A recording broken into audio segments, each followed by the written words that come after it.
এটকাও খৰচ নকৰাকৈ পেলনীয়া বস্তুৰে সাৰ বনাই এনেকুৱা অৰ্গেনিক শাক-পাচলিৰ খেতি যদি কৰিব খুজিছে বা এনেকুৱা ধুনীয়া ধুনীয়া ফুল ফুলাটো যদি বিচাৰিছে তেন্তে আজিৰ ভিডিঅ'টো চাব কাৰণ আজিৰ ভিডিঅ'টোত মই ঘৰতে কেনেকৈ খৰচ নকৰাকৈ সাৰ বনাব পাৰি তেনেকুৱা কিছুমান টিপছ আপোনালোকৰ লগত শ্বেয়াৰ কৰিম যিবোৰ মই নিজে মানি চলো আৰু এনেকুৱা ধুনীয়া ধুনীয়া ফুল ফুলিবলৈ মই কি কৰো তেনেকুৱা সৰু সৰু গাৰ্ডেনিং টিপছো আপোনালোকক জনাম গতিকে সম্পূৰ্ণ ভিডিঅ'টো চাব আৰু কেনেকুৱা পাইছে কমেন্ট কৰিবলৈ নাপাহৰিব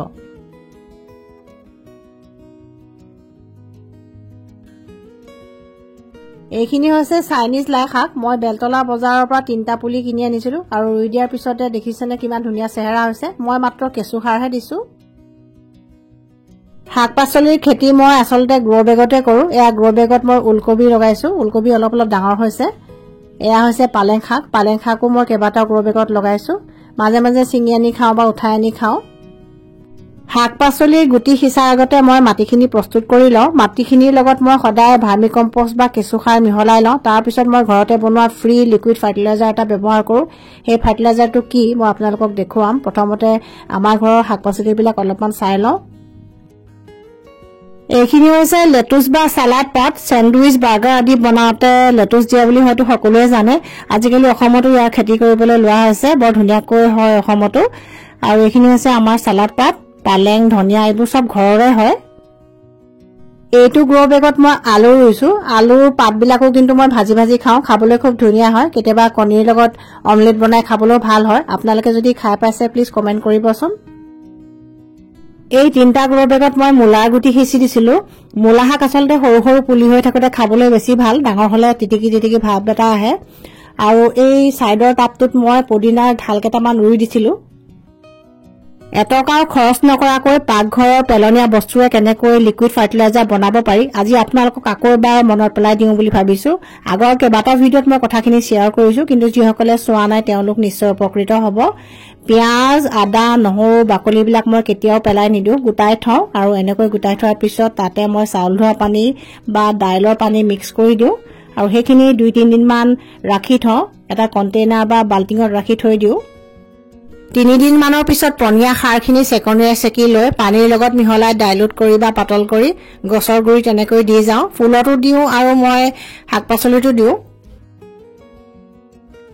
চাহ খোৱাৰ পিছত ৰৈ যোৱা চাহপাতখিনি হয়তো বহুতে পেলাই দিয়ে কিন্তু এই চাহপাতখিনিও যে আমি সাৰ হিচাপে ব্যৱহাৰ কৰিব পাৰো এই কথাটো হয়তো বহুতে নাজানে মই কিচেনৰ একো বস্তুৱে পেলাই নিদো সকলো বস্তুৱে মই সাৰ হিচাপে ব্যৱহাৰ কৰো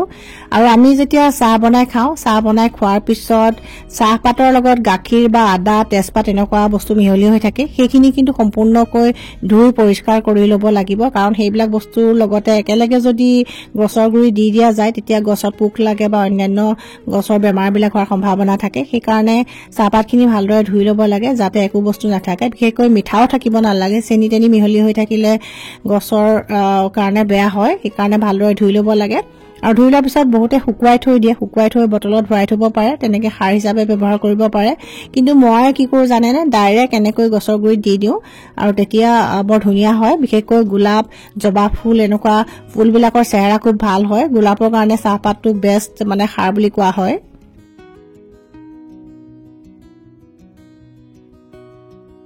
এইখিনি ফুল চিনি পাইছেনে এইখিনিৰ নাম হৈছে এজেলিয়া দেখাত গোলাপ ফুলৰ দৰে ধুনীয়া হয় কিন্তু বহুতেই কমপ্লেইন কৰে যে এজেলিয়া ফুল তেওঁলোকৰ ঘৰত নহয় আসলতে এজেলিয়া ফুলৰ যত্ন অলপমান বেলেগকৈ ল'ব লগা হয় অন্য ফুলত যেনেকৈ মাটি দিয়া হয় এজেলিয়া ফুলত কিন্তু তেনেকৈ মাটি দিব নোৱাৰি দিলে মৰি যাব পাৰে এজেলিয়া ফুলৰ প্ৰধান সাৰ বা ফাৰ্টিলাইজাৰ হৈছে গছৰ শুকান পাত এয়া দেখিছানে মই শুকান পাতে ৰাখিছো আৰু ফুলবিলাক শুকাই গলে সেইবিলাকো মই ইয়াতে দি দিওঁ গছৰ শুকান পাত নিদিলে এজেলিয়া ফুল সাৰ্ভাইভ কৰা দিগদাৰ হয় সেই কাৰণে এই সৰু সৰু কথাবোৰ আপোনালোকক জনাই গৈ আছো এইটো সিজনত গছৰ পাতবিলাকত ধুলি মাকতি জমা হৈ লেতেৰা হয় আৰু তেনেকুৱা হলে গছৰ চেহেৰাও বেয়া হয় এই সময়টোত মই প্ৰায় এটা কাম কৰো হেতু হৈছে পাইপেৰে পানী দি ধুই দিয়াটো বিশেষকৈ বাহিৰৰ যিবিলাক ফুল গছ আছে সেইবিলাকত মই পাইপেৰে পানী দি ধুই দিওঁ তেতিয়া গছৰ পাতবিলাক পৰিষ্কাৰ হয় আৰু পৰিষ্কাৰ হৈ থাকিলে গছে ভালদৰে ফটোসিনথেসিস কৰিব পাৰে খাদ্য প্ৰস্তুত কৰিব পাৰে তেতিয়া গছবিলাক গৰম দিনৰ দৰে ধুনীয়া হৈ থাকে সতেজ হৈ থাকে ভিতৰৰ প্লান্ট বিলাকত মই বাথৰুমলৈ নি ধুই দিওঁ নাইবা এখন তিতা কাপোৰে মুছি পৰিষ্কাৰ কৰি দিওঁ এয়া মাজে মাজে মই সময় পালে এনেকৈ কৰি থাকো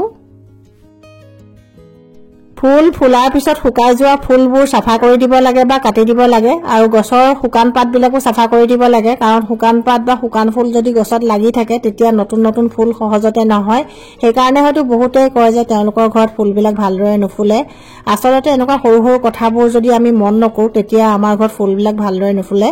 মই এনেকৈ প্ৰতিটো টাপ সদায় চাই থাকো আৰু চাই থাকি যতে মই শুকান ফুল বা শুকান পাত দেখো সেইবিলাক কাটি দিও বা হাতেৰে গুছাই দিও এইবিলাক কাম কৰি থকাৰ কাৰণে হয়তো মোৰ ঘৰত ধুনীয়াকৈ ফুল ফুলি থাকে আপোনালোকক খুব ধুনীয়া বস্তু এটা দেখাব খুজিছো এইজোপা কি চিনি পাইছানে এইজোপাৰ নাম হৈছে এয়াৰ প্লান্ট সব নাৰ্সাৰীতে পোৱা নাযায় মই বহুত দিনৰ পৰা বিচাৰি আছিলো ওচৰৰ নাৰ্সাৰীখনতে পালো লৈ আহিলো 2-3 মাহ মান হৈছে ইয়াৰ কেয়াৰ বুলি একো নাই আচলতে ইয়াত মাজে মাজে পানী স্প্ৰে কৰি থাকিব লাগে এয়াৰত ময়চাৰ যেটো থাকে বা জলীয় বাষ্প থাকে সেই ময়চাৰৰ পৰাই আচলতে ইহতে নিউট্ৰিশন পায় খাদ্য প্ৰস্তুত কৰে একো সাৰ সাৰ দৰকাৰে নাই এনেকৈ স্প্ৰে কৰি থাকিব লাগে ৰেগুলাৰ আৰু অকণমান বতাহ চলাচল কৰা জেগাত ৰাখিব লাগে ভিতৰত ৰাখিলে হয়তো গছজোপাই সাৰ্ভাইভ নকৰিব পাৰে এইফালে মই কৰিছো ভাৰ্টিকেল গাৰ্ডেনিং কি হয় আপোনালোকে হয়তো বহুতে শুনা পাইছে আমাৰ ঘৰত যেতিয়া স্পেস বা জেগা কম থাকে তেতিয়া আমি ভাৰ্টিকেল গাৰ্ডেনিং কৰিব পাৰো তেতিয়া কম জেগাতে বহুত বস্তু বা বহুত ফুল আমি ৰাখিব পাৰো এই গ্ৰিলখনত আচলতে মই কিছুমান হেঙ্গিং পট ৰাখি দিছো আৰু হেঙ্গিং পট বহুত আছে ইয়াতে গতিকে ওয়ালখন ধুনীয়াকৈ ব্যৱহাৰ হৈছে আৰু জেগা কম লাগিছে ফুলৰ বাবে মাটিৰ টাবে আটাইতকৈ ভাল যদিও আপোনাৰ ঘৰত যদি জেগা কম আছে তেন্তে সৰু সৰু প্লাষ্টিকৰ পটবিলাক ব্যৱহাৰ কৰিব পাৰে যেনেকৈ মই এই ফ্ৰন্ট সাইডৰ গাৰ্ডেনখনৰ সৰু সৰু পট ব্যৱহাৰ কৰিছো আনকি মই গোলাপ ফুলৰ কাৰণেও সৰু সৰু পটেই লৈছো তেতিয়া কেয়াৰ লবলৈও বহুত সহজ হয় বৰ ধুনীয়া বস্তু এটা আপোনালোকক দেখাব খুজিছো বহুত দিনৰ পৰা মোৰ ভাত পিঠা খাবলৈ খুব মন গৈ আছিল আজি বনালো ভাত পিঠা বনাবলৈ আচলতে হেৰেঙা চালনী এখন দৰকাৰ হয় মোৰ ঘৰত নাছিলে মই চাটনি পিছা পিহনাখনতে পিছি এনেকৈ ভাত পিঠা সিজাই বনালো আৰু দৈ লগত খালো আৰু মাজে মাজে অসমীয়া জলপানৰ জুতি মই লৈ থাকো এয়া হৈছে কোমল চাউল আৰু হুৰুম মাজে মাজে এনেকৈ মই জলপান খাও মোৰ জলপান প্ৰিয় খাদ্য ৰাতিপুৱা ব্ৰেকফাষ্টৰ সময়ত মই জলপান যেতিয়া সুবিধা পাওঁ খাও আৰু আশা কৰিছো আপোনালোকে আজি ভিডিওটো চাই নিশ্চয় ভাল পাইছে যদি ভাল পাইছে প্লিজ কমেন্ট কৰিবলৈ নাপাহৰিব আৰু নতুন ভিউৱাৰসকলে মোৰ চেনেলটো সাবস্ক্ৰাইব কৰিবলৈ নাপাহৰিব ষ্টে হেলদি ষ্টে হ্যাপি